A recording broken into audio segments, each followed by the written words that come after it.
Hi, Englishman here. Today I am going to explain an American fantasy adventure comedy film called Gulliver Travel.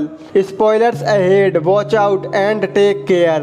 A middle-aged man named Lemuel Gulliver wakes up in his messy New York apartment and goes on with his morning routine. He talks to his superhero toys on a shelf and dances in the shower, showing us his goofy side. Gulliver works in the mail room of a New York newspaper company. That day he meets a new employee named Dan and befriends him. Gulliver is Dan's boss in the mailing department. As the two deliver their mail for the day, they come across Gulliver's long-time crush and a journalist named Darcy Silverman. He has been in love with her for years but has never confessed.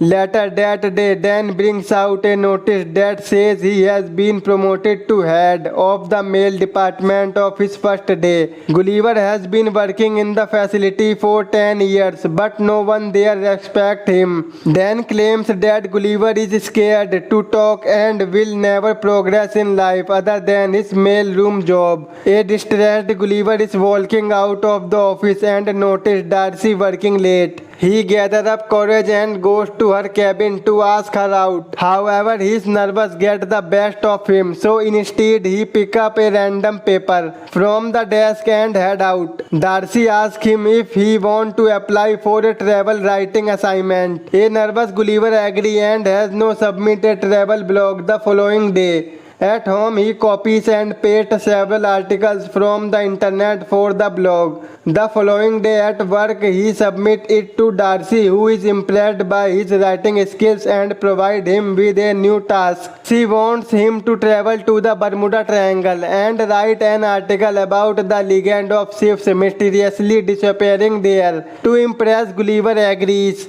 Darcy arranges a contact and a boat for him. Gulliver flies to Bermuda the very next day, where he is picked up by a man. He takes Gulliver to a rented boat and shows him how to use it. The journey is pretty simple as the boat is automated. Gulliver finally sails for the Bermuda Triangle alone in the boat. For the first few hours, he enjoys himself by reading how to build a robot magazine and drinking several cans of Coke. He soon falls asleep. Sometime later, he wakes up to a massive wave in front of him. A sea storm hit and he quickly put a life jacket on. The boat shakes vigorously in the water. Gulliver turns around to see an enormous sea tornado coming his way. Gulliver with his boat is sucked on top of the tornado, then right into its eyes. The screen goes black. When Gulliver opens his eyes, he cannot move his body. He looks down and is surprised when he sees some tiny man standing on the top of his chest.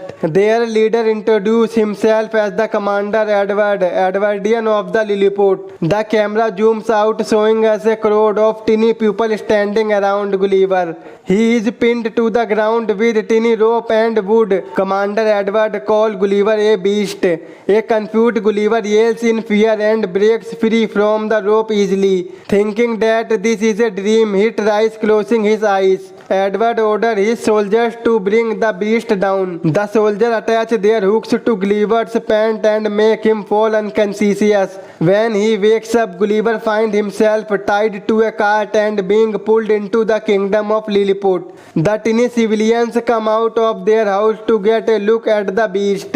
He is pulled into the royal place and presented to the king of Lilliput, King Theodore. The king's daughter, Princess Mary, pities Gulliver, asks Edward if the restaurants are necessary. Edward claimed that Gulliver is a spy from their enemy kingdom Bellifusia. Gulliver finally speaks and asks the king where he is. King Theodore's secretary Jinx tells him that he is Lilliput, the greatest nation in the world. Gulliver thinks this is a prank and asks the non-existent cameraman to show himself. In the following scene, we can Gulliver imprisoned inside a cave. He meets a fellow prisoner named Horatio, who has sentenced to life by Edward for trying to court Princess Mary. The two are approached by Edward again, who listens to them, referring to him as lame ass. When an angry Edward threatens to imprison them for life, Gulliver claims lame ass means someone who is brave. Happy with the answer, Edward takes both the prisoners to a field to plow it with the help of Gulliver's strength. He restrained Gulliver with a machine. Just then, two ring of a bell are heard from the palace, indicating that Belifusia has attacked. They are trying to kidnap Princess Mary and have started a fire at the place. Edward quickly runs to the palace and orders everyone not to save the princess as he wants to be the one to save her. But Horatio asks to do it because Edward cannot reach her on time. Gulliver easily takes the Bluefisian soldier down to save the princess, but the king and his secretary are stuck in the fire. Gulliver in a hurry urinates on the building. Everyone claps for him when he stops the fire and saves King Theodore. The king removes him and Horatio from imprisonment and thanks Gulliver for his bravery. He also invites everyone for a feast at night to celebrate the occasion. Edward is furious to see someone else being praised for their bravery. At the feast, the king asks Gulliver where he is from and he answers he is from Manhattan. The people assume that Gulliver was the president of Manhattan as he is bravest one there. Gulliver feels like a hero for the first time in his life, so he fabricates the story claiming he has now as a president the awesome. Everyone believes him except for Edward. The following day, the people of Lilliput built a massive home for Gulliver with all the facilities he could not get when he was in New York. The king sent a search party to look for his washed-up boat at Gulliver's request. Gulliver also made them build a theater to fit everyone in the kingdom. Then he showed them a drama of the sinking Titanic, claiming it to be the story of his life. Everyone is amazed by the tragic life that he has had. Edward inquires how he was saved after drowning and Gulliver claims that he was resuscitated later. Horatio asks Gulliver to help him impress Princess Mary and Gulliver agrees. The two go to place and Horatio approaches the princess. A hidden Gulliver recites the lyrics of song Kiss, making Horatio repeat it. By the end of it, the princess starts to fall for Horatio, but she is called by Edward, who has come to court her. The two have been destined to get married as Edward is the bravest of the kingdom. Princess Mary is not fond of Edward, but she cannot seem to get rid of him. Somewhere else, the search party finds she boarded a boat with cans of coke. Gulliver comes to the scene and finds his phone is still working. He has 12 voice messages from Darcy. Turn out she is furious to have found out about Gulliver's plagiarized article. She has to now sail on the same trail Gulliver came through to do the Bermuda Triangle research herself. Gulliver now does not want to go back to New York and face her, so he decided to stay in Lilliput permanently. Edward is not happy about the decision and tells the king he is suspicious of Gulliver. The king dismisses him, claiming that he trusts Gulliver. Because of his stay, the king gives Gulliver the title of the new general and demotes Edward to vice general.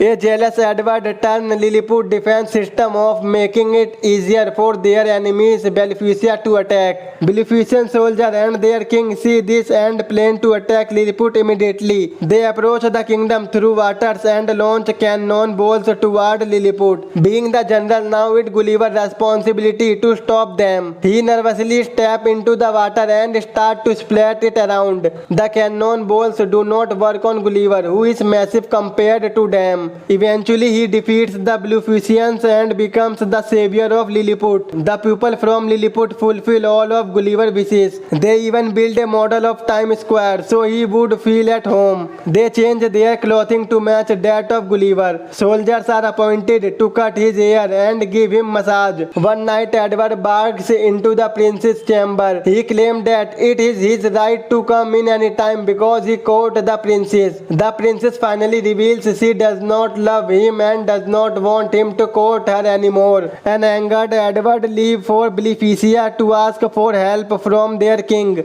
Edward men have found the Build Your Robot book Gulliver had on the boat. The Belifusian king agreed to help him build a robot using the book to battle Gulliver. Some days later, Gulliver is at the model Times Square when the bells of the place ring, suggesting an invasion. Gulliver get ready to battle teeny pupil but is surprised when a huge robot being operated by Edward stand in front of him. Edward challenges him for a duel. Gulliver has no way out but to accept. He tries to push the robot but it is way stronger than him. It picks Gulliver up with his pant and make him accept his defeat. Gulliver also confesses that everything he said about him being the president is a lie. The king and the princess are surprised to have been betrayed by him. Edward sends Gulliver to a forbidden place called the Iceland where we dare not go as a punishment. When Gulliver is left there, he is picked up by a giant little girl. Turn out the Iceland is the home of giants. The girl thinks Gulliver is a toy and keep him in her Barbie house, dressing him in girly pink clothes. Meanwhile, back in Lilliput, Darcy body washes up on the shore.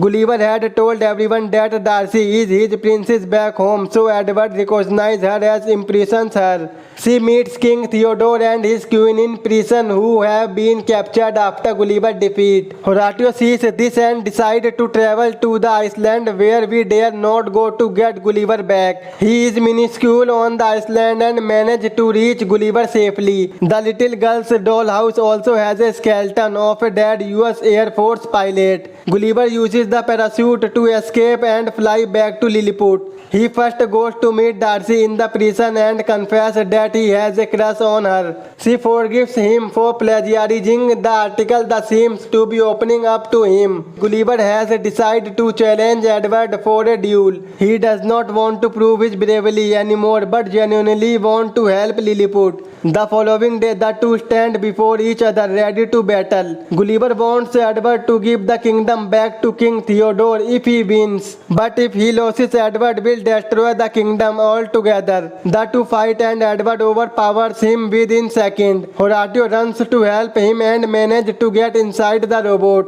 He defeats Edward from inside, eventually depowering the robot. After that, Gulliver easily managed to defeat it and the crowd erupts in cheer. Even Darcy celebrates the win. Because of Horatio's bravery, he is provided permission to court Princess Mary. The two finally kiss, but just then Edward, who has reached the point of insanity, takes the princess hostage. But the princess, finally having enough of Edward, beats the traitor up in frustration. Darcy then kisses Gulliver for the first time. The Maleficent king and Theodore are about to initiate the war again, but Gulliver stops them. He successfully helps to make peace between the rival Iceland nation by defeating Edwin Starr-Warr, and finally he along with Darcy return to New York City on their repaired ship. Cut to a few weeks later, Gulliver he has left the mailroom job and he is a travel writer now. He and Darcy are in a happy relationship. Gulliver has just completed a travel assignment and the movie ends has to walk out of Darcy's office while holding hand. Subscribe for more videos like this, turn on notification and leave a like to help the channel out. Thank you for watching.